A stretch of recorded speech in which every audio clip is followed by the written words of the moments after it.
Hello and welcome to the Joy Girl podcast. My name is Daira Avery Trainer, and I am so glad you tuned in today because I got to chat with Cleto Rodriguez, and he is known for his infectious energy, sharp wit, and relatable comic humor. With a career spanning over 2 decades, Cleto is a beloved fan favorite known for his hilarious observations and comedic storytelling. Born and raised in San Antonio, Texas, Cleto draws inspiration from his Mexican-American heritage, weaving cultural experiences into his comedy. Cleto has appeared on numerous television shows, including Laughs on Fox and Comedy Central Presents. He has shared the stage with comedians like Jeff Foxworthy, Gabriel Iglesias, and George Lopez.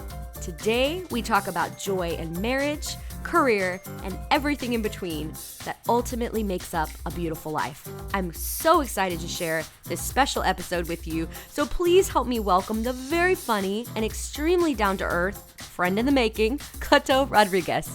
Well, I am so excited today. Cleto, thank you so much for jumping on. I just know you're going to have so much insight on everything that we're going to talk about and everything to do with joy. So thank you for being here. We're going to just have some fun. So if Thanks you're for having listening, me. you're in for a treat. I'm making promises already. This is going to be great. So I'm going to kick it off with the question I ask everyone, and that is, what's something that brings you joy? Buffets. I like it. I Buffets is haven't what heard. brings me joy. Are we talking like we gotta go like Vegas? Like we're gonna uh, go like you we're know, all in? Because I love a good Vegas buffet. Trust me, I went to the, it's a funny story. My first time in Okay. Vegas, we were doing the Las Vegas Comedy Festival. And one of the things was my buddy and I, we had discounted rooms at the Rio Hotel.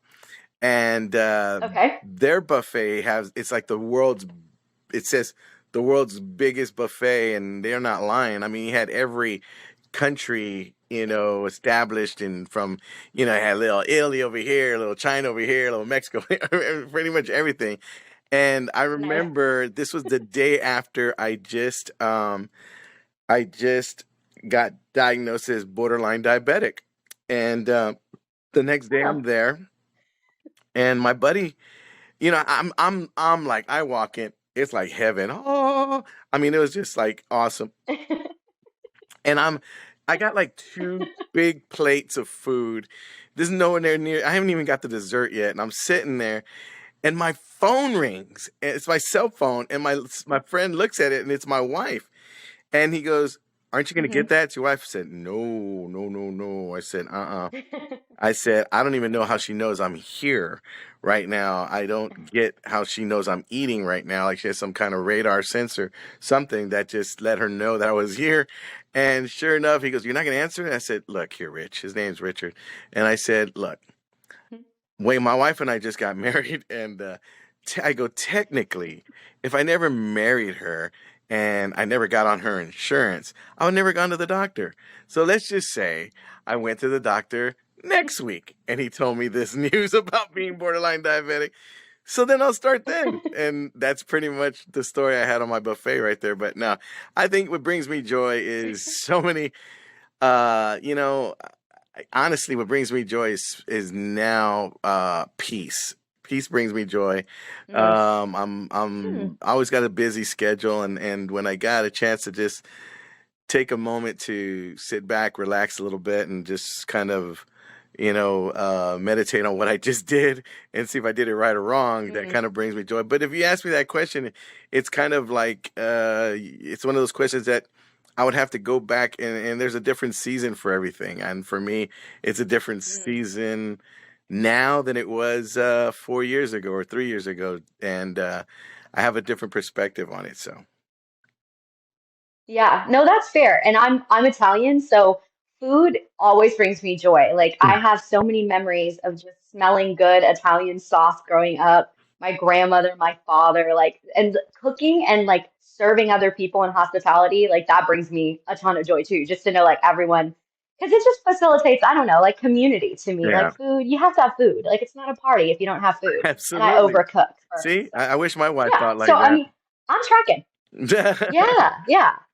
But no, I mean, every time we go to Vegas, it's like, okay, we got to hit all the buffets. So, and I like that. I have not heard that yet. Although I will say a lot of people talk about some element of food, Yeah. like popcorn was one of my answers. So just so you know, but peace in a deeper sense, I have to agree.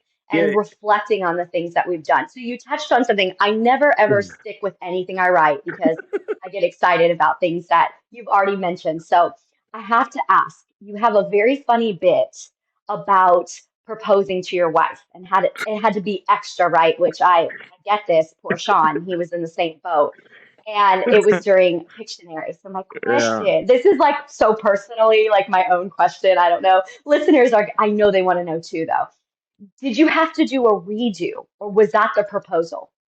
That was the proposal. And it took That was the that proposal. was the proposal thing. Because my wife, I love it. when we were dating, my wife says, I hope whoever asked me to marry Uh-huh. them is original. Now, Yeah. Yes. I thought it was original doing it as a game of Pictionary, and my friends were in on the game, and I drew a church plus a ring Hmm. plus people, but I was so nervous about asking her to marry me, I forgot to put the cross on the church. So she's sitting there guessing like pawn shop, flea market, and all these other. I'm like, no, it's will you marry me? And oh man, I did not expect that response. I mean, I would have rather had her just say no than go through 20 years of her just lying to herself, thinking that that was just original and great. And I just found out, like, I kid you not, maybe 2 weeks ago that she never liked that proposal. I mean, she got so, we were having what we call intense fellowship one night. And, she Hmm. said, yeah, I even like that proposal. It was dumb. It was like, I'm like, wait a minute, now you're coming Aw. out with the truth.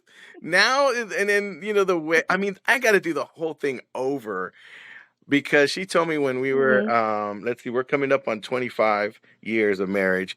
She said, you know, on our 25th year event, our 25th year anniversary, I definitely want a bigger ring and I want to redo Hmm. our vows, and I want to just basically do the whole thing over.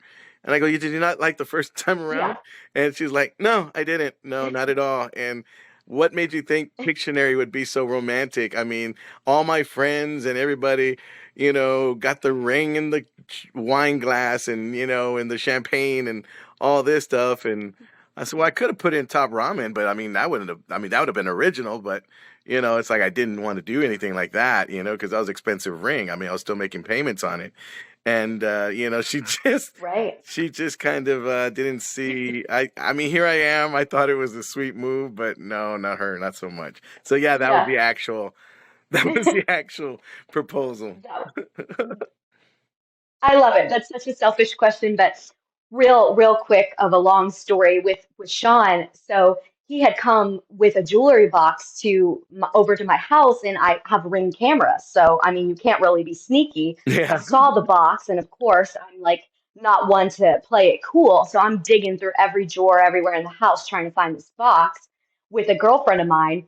And it's when we find the box, I was like, okay, well, I can't be that person. So you look in the box and you just like tell me if I need to get like a manicure, give me a hint if it's what we think it is. And she opens this box and she is screaming, crying. And then at that point, I'm like, well, just give it to me. Let me see. And so I'm trying on the ring and I mean, we're screaming, freaking out right in the house, poor Sean. And so I've now taken it upon myself to get like an engagement photographer. I'm all ready. I know it's going to be for Christmas because it's like 2 weeks before Christmas, right? So I'm like, surely. Well, the sad, very sad part about this story is Sean just wanted to buy me something that sparkled. And I guess the sales guy, I have words, had said, "Oh no, no, that's a cocktail ring. That's, she'll love it." And so Sean like had no idea I knew, and he had no intention of proposing. Oh So, yeah. wow. So when he had to, I'm like, you gotta talk about sorry. You gotta redeem yourself, buddy, because I'm going around telling everyone this is a friendship ring, and everyone's saying congratulations. Oh, it's such a mess, and it's my own fault because I couldn't just like play it cool. I don't know if it would have been any better though. I mean, it looks identical to an engagement ring. So French. now every Christmas I break it out Oh, And I that's put it on my funny. finger, and everybody says, "Oh, what a lovely cocktail ring," because everybody knows. So anyway, I had to know about the Pictionary because I think this is a girl thing, and it's like, Yeah. poor guys. I mean, it's just the bar is set so incredibly high. So Yeah, she didn't she yeah, didn't think joke's that was on me. romantic at all. She did not think that was romantic at Well, all. I think it was original. I No, think it was thanks. very original. I've never heard of such thing. So, and you've probably never heard of a non-proposal proposal. So, She told me, she told I me, don't know. It's pretty bad. she got so mad. She goes, "Wow, you're gonna give me your queen a uh you're gonna propose to me during a game of Pictionary?" She goes, "Where's our honeymoon? Candyland?" I was like, "Oh, wow." She's just Best. clowning me. So She's just clowning me now. she's good. She's pretty good, yeah. She, She she, keeps you on your feet. she bought me that game Uno because she said that's what I was. I was gonna be playing Uno by myself. Solitaire.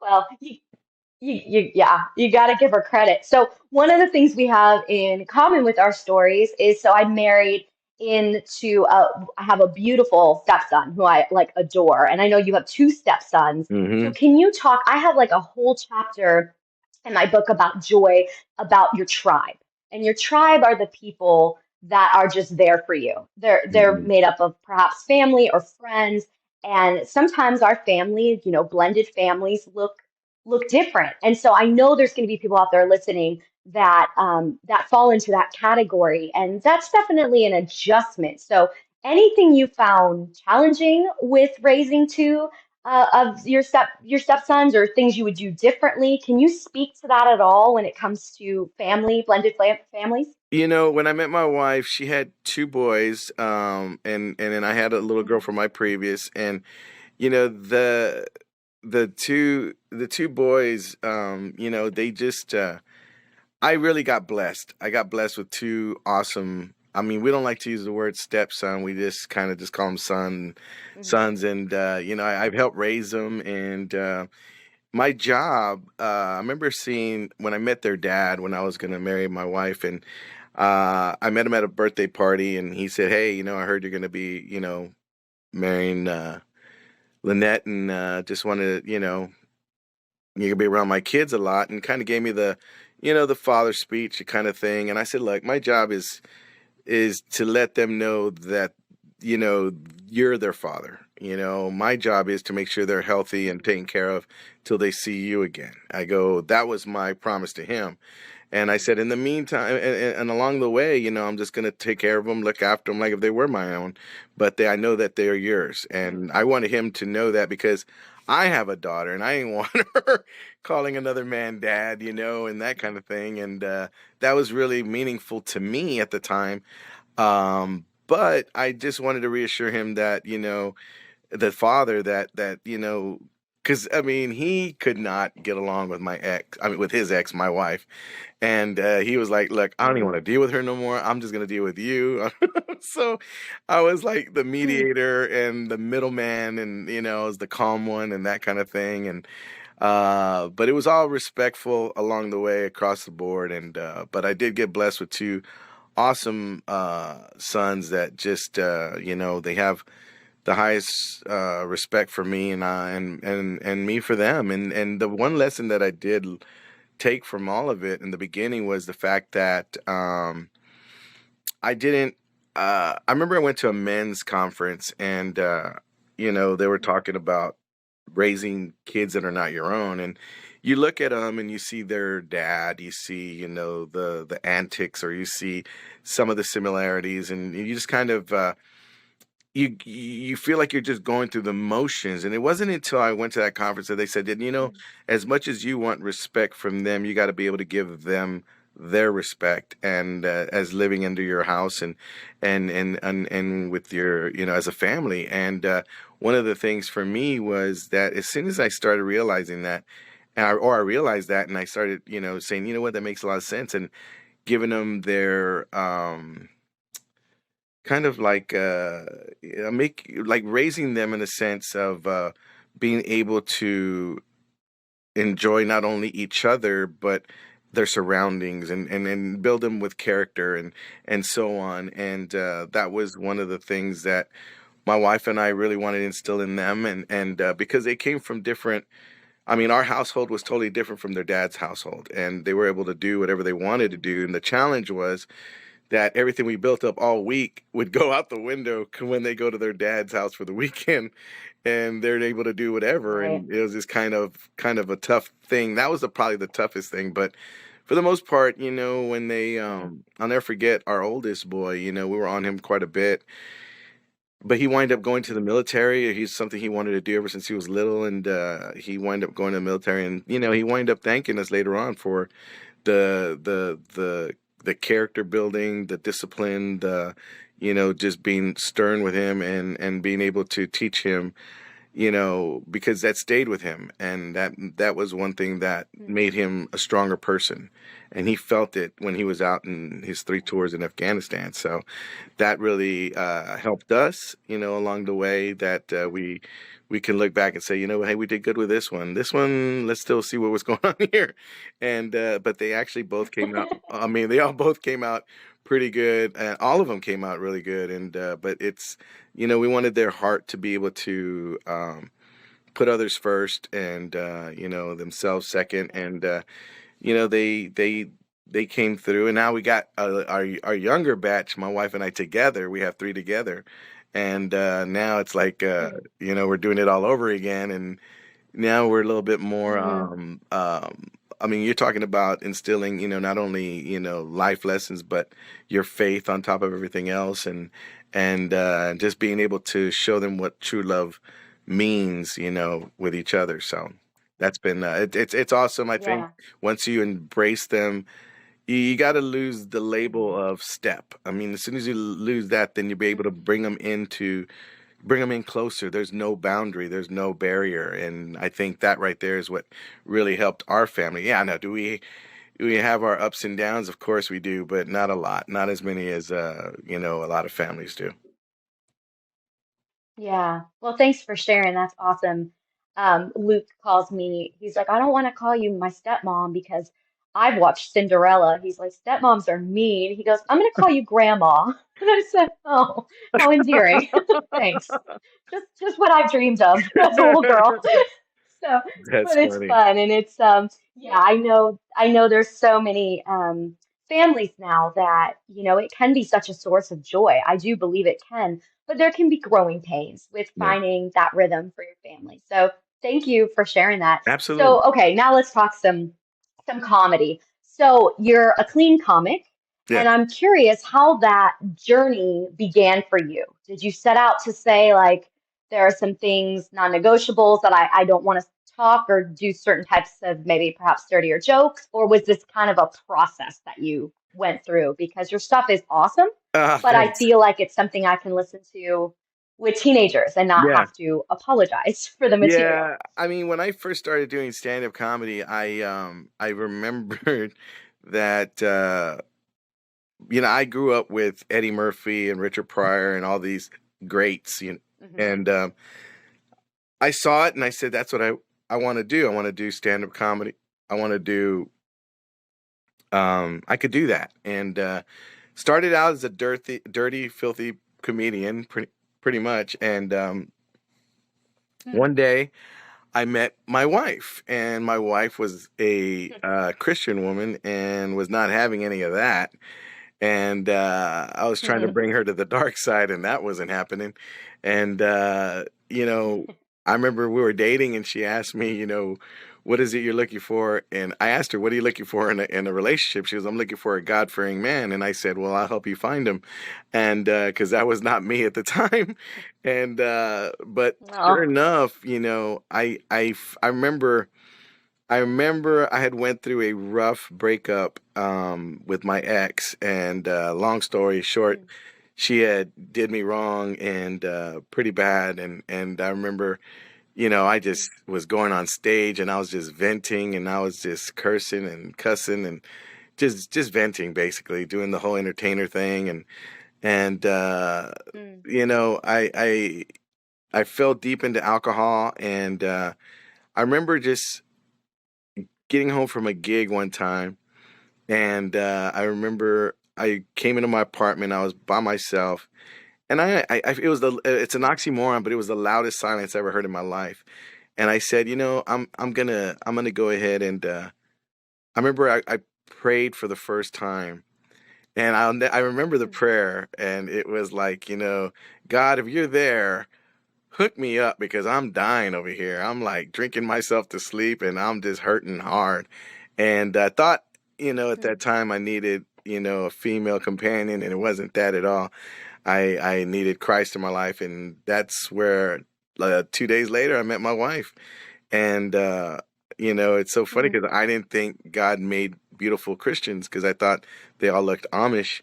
I thought they were all Amish looking, and and next thing you know, when I noticed that she was a Christian, I was like, wow, okay. So I felt that was a confirmation, but I didn't trust any female, and I put her Mm. through the ringer, and but I remember I wanted to be with her, and I knew she came to see one of my shows and she was not impressed.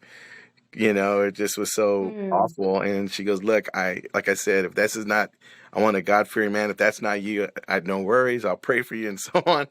And I didn't want to miss out on that. Aw. So I wind up changing. And I remember I quit comedy to get myself right with God at the time. And then next thing you know, I came back, and Wow. I remember the like the Holy Spirit speaking through my wife and saying, you need to really go show people what God's doing in your life, but you got to do it His way. You got to do it clean. And when I heard that, Mm. because when I stopped doing comedy, I know what I was going to do. And when I heard that, I was like, okay, Yeah. I could do clean. So I became a student of clean comedy, studied the greats like Bob Hope, Mm. Carson, Cosby, Sinbad, everybody. And next thing you know it, I just started doing clean comedy. And I remember I did my first Christian night, and it was at Addison Mm. Improv, and Okay. I'll never forget. I bombed so bad because I was thinking they wanted to hear they wanted to hear like, oh, Mark and Luke walked into a bar. No, maybe, I don't know. And it Oh was just so brutal. And then I found out later on that all they wanted was just clean comedy about no. life. Mm. And then when I found that out, that became the big turnaround for me. And then next thing you know it, I started doing more clean comedy shows. I started doing more churches, more corporate shows. I stopped doing clubs for a minute. I stopped doing colleges.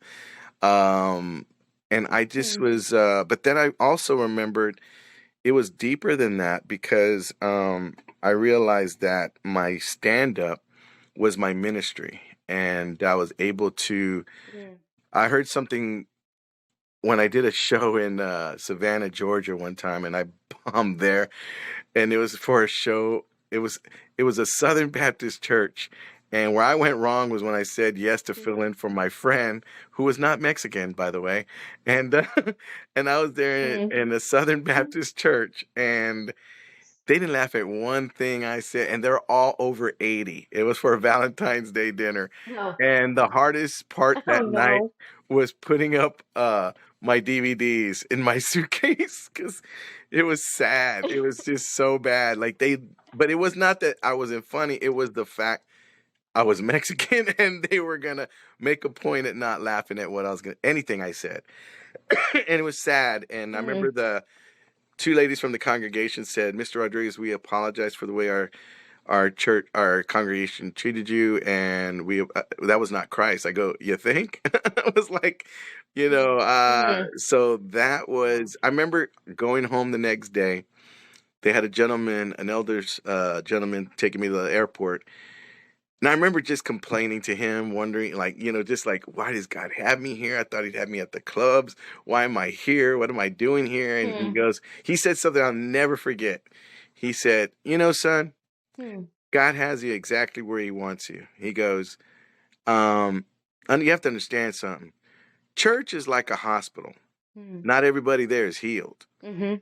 And he goes, and what you Right. got is joy. And what you bring to the table is joy for 45 to an hour. And you take people's minds off of Mhm. their problems. He goes, that's your ministry. That's what you're there for. And I was like, done. And that's when I realized what it was. And Yeah. So for me, doing clean comedy, I just had a friend of mine come up to me the other day, and he goes, "Man, I can't believe after you doing 27 years of comedy now, you never went back. You Mm, never wavered. You never went back and followed the easy road out." And to me, it was not about that anymore. I mean, I the way I would put, I'm the same act I do at a church is the same one I did at a bar. If a friend of mine told me, "Hey, you mm. want to go headline a bar I gig love I that. got?" I said, "Sure." And then I go up there and I'm talking about, marrying a Christian woman and talking about my life, and they're just like, I mean, I had one guy come up Uh-huh. to me one time. He was so drunk. He goes, "Hey man, I've been waiting for you to say a bad word." I go, "Yeah, but did you laugh?" "He almost peed in my pants." I go, "Well then, I did my job." So that's all that mattered to me Yeah. at the time. Yeah. So, that was I found out there was a crowd out there. So I mean, I like comedy, period. I like, all kinds of comedy. I myself just like to laugh, and but for others, for me, what comes out the best, or is a norm for me now, is just writing clean and writing funny, and not hokey dokey. It's got to be really funny Right. to be out there. I mean, I just went through a terrible ordeal about two in 19 I'm sorry, in 2021 with COVID. And Hmm. I mean, Yeah. you're looking at a walking miracle according to the doctors, because I wasn't supposed to walk out of the hospital, and I was in ICU for Mm. about 3 weeks. And after that, you just had a different perspective on life. And what I used to do Yeah. before that was just complain about where I was in my career, and my marriage, and Mm. being my great dad, kind of uncertain and kind of things. And then it's funny because you can be a believer on paper, but if you don't have a relationship that goes from Right. here to here, let me tell you something. You can sing all the songs you want, you can know all the scriptures you want, but if you don't have that relationship, it ain't gonna matter. And I was there, and Yeah. I got blessed to be able to walk out of there. And the So for me, comedy takes on a whole new meaning now. I mean, it's just, there's no more hell gigs Yeah. for me. There are no more hell gigs for me. You can have Right. five people in the audience, and I'm gonna make them five people laugh one way or another. I did my first prison not too Mm. long ago, and that was a challenge. Oh, cool. Oh, that was a challenge. I remember Yeah. my pastor said, "Hey, we gotta. Would you mind coming to make the guys laugh?" And I'm like, "Okay." And he goes, "Yeah, at the." I go, "Where?" And he goes, "At the prison." Mm. Now in my head, I already said no, but what came out was, "Sure, pastor, I'll do it, Mm. no problem." And so Yeah. I'm Love there. to. I have no idea. I have no idea. But he made it sound like they were at a coffee shop. Like, "Can you come over here? Make the guys laugh a little bit. Just." And I'm like, "Okay." And yeah, I go, "How many's in this Bible study?" He goes, "Oh, about on a good day, Cleto, maybe 20." I go, "Oh, no problem. Yeah, I'll be there. No problem." Yeah. Yeah. Well, I do something here. At the time I worked for the morning news, and I did a Mm. segment. I had my own segment called "Where's Cleto?" It was a man on the street piece on the morning news every day. And Mm. it turns out they were big fans of mine. They would watch me on the TV every Oh. morning. So when I get to the prison, I see the pastor there, and I go, "So again, how many's in this Bible study?" He goes, "Yeah, about that. The warden found out you were coming, and he's a big fan, and they watch you every morning. So he opened up to the whole population." I'm like, "Okay, Oh. I'm not gonna get out of here. I'm gonna get shanked. I'm not gonna see my kids again." "Okay." And he goes, "Yeah, you got two shows. You got the first show for 300, and you got the second show for what they call the knuckleheads, which is like 20. I said, "Oh, Mm. okay." First show, it was probably one of the best shows I ever had in my life. I wish I would have recorded it. They loved Oh. it. They were a captive audience, no pun Mm. intended. And I said, okay. So that one went well. The second show, Mm. there is three. I'm sorry. The second show is 10 guys walk in, and they sit down. And I told my pastor, "I thought you said there was 20." He goes, "Oh yeah, they got in a fight in the hallway, so the other 10 had to go to lockdown. So you got these guys." Mm. I go, "Wait a minute. You're telling me I got to make 10 guys, 10 agitated guys laugh right now?" He goes, "Yeah, go get them." I said, "Okay." So here I am, and it's like pulling, it's like shooting skeet. Pull, Mm. pull. The one guy that would not laugh is that one Mexican guy that has like a teardrop right here. No, this brother had like a waterfall, like he's Mm. done some crying. You know, it was just like he had tears just coming down a lot, and I'm like, wow, like Schlitterbahn. And I said, man, I said to I mean, everyone laughed except this one guy. And the one thing that made him laugh, and there's nobody on this planet that can tell me I'm not funny, because the one thing this guy that made him laugh, I said, you know, sir, I've been here for 30 minutes trying to make everybody laugh, and all you've been doing this whole time is sitting there crying. Mm. And he just started There you like, go. he just went like this. I go, that's it. That's a laugh. I'll take it.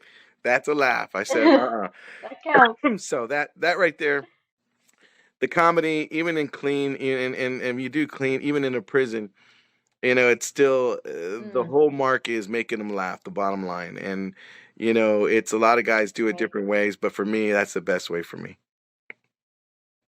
Yeah. So you touched on something I was going to actually ask, and then I didn't know all that about playing in prisons. That's quite the thing to add to the resume, which is cool. But what I was going to ask was about pain and joy being able to live in the same space. Because I think for a lot of people, and I'm a person of deep faith, and my relationship with Christ is really everything. And that's where I believe true joy comes from. But a lot of people who have experienced heartbreak or something they've gone through with their health or circumstances that led to poor decisions, they feel like the pain of their life, whatever the circumstances, outweighs the joy so much that there's no way they can possibly coexist. But I believe that's not true, that there is always moments where there's joy Yeah. even when there's pain. So can you speak to maybe how you've experienced that personally, or how you've seen that even maybe with an audience that just kind of comes in, you feel like it's heavy, and then all of a sudden you see that moment where it's like, okay, there's the joy that was missing. Yeah, I mean, I've been, you know, you talk about joy and pain, for me, and I think a lot of comedians out there deal with pain on a daily basis. A lot of them knew what mental health was before we even knew what mental health was.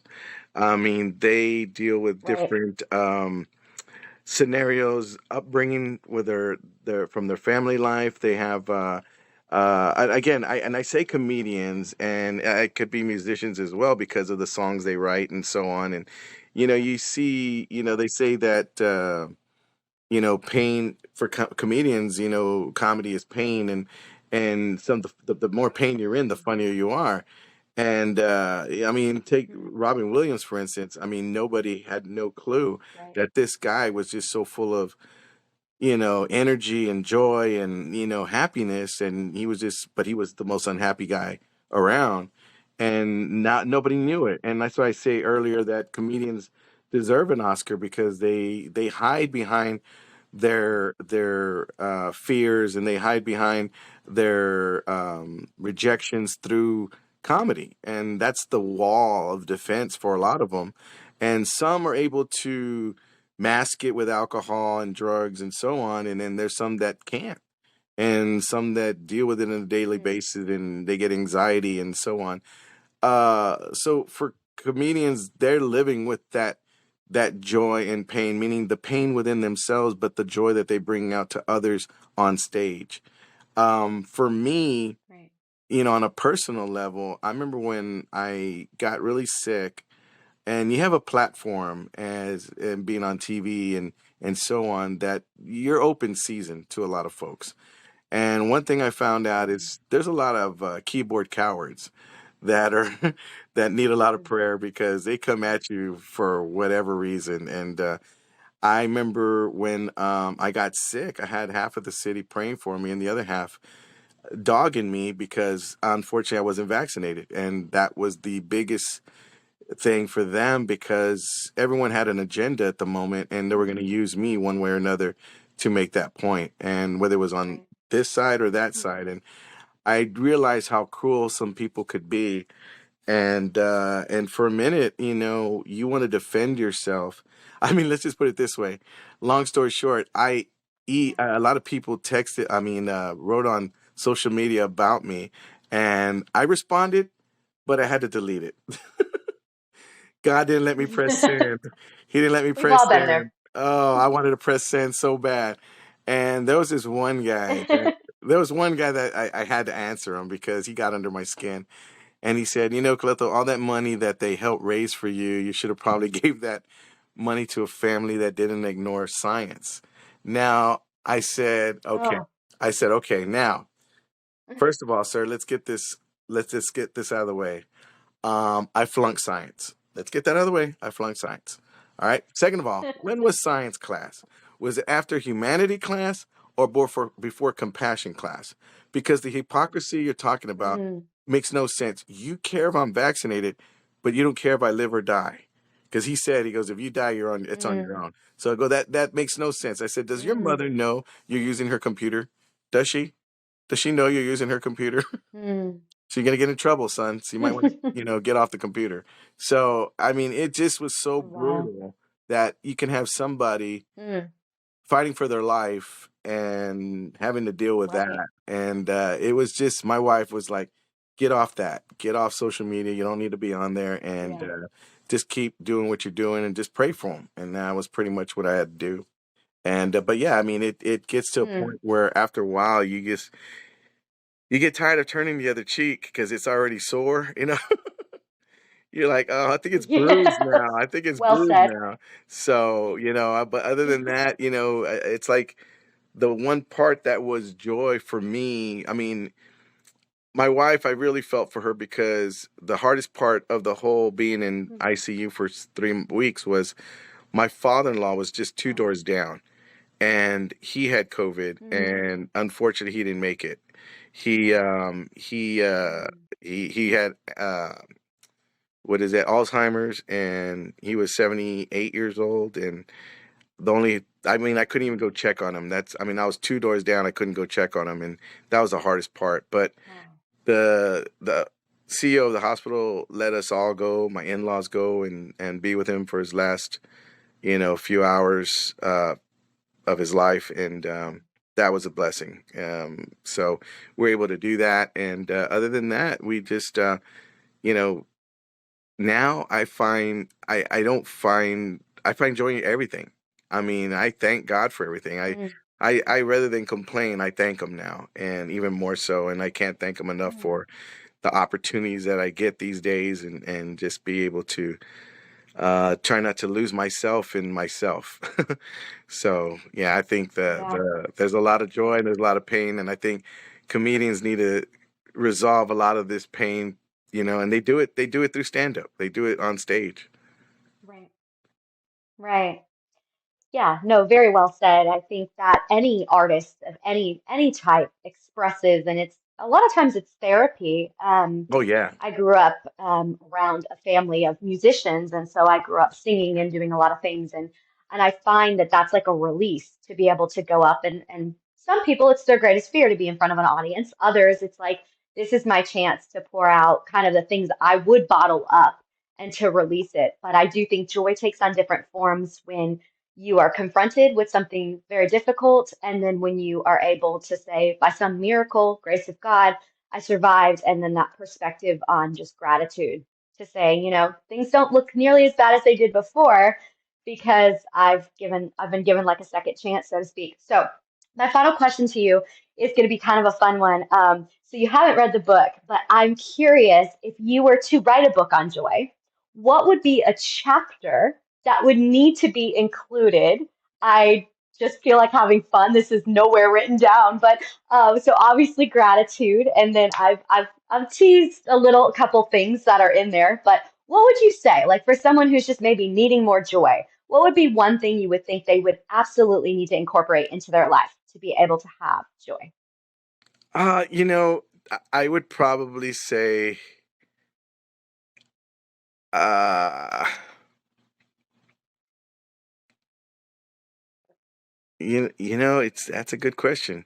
What would you know? I would have to say Stumped you. You're laughter. like, I didn't write it. I didn't write the book. Why are you asking me? I would say laughter is one thing that if you can incorporate that in your life, Hmm. you are going to see that because it gives you when you laugh, it gives you a chance. When you laugh constantly and you laugh for a while, like at a comedy show, Yeah. you leave there like if you're hurting, that was a great show. If Hmm. you're even like, Yeah. oh man, I took my mind off of everything.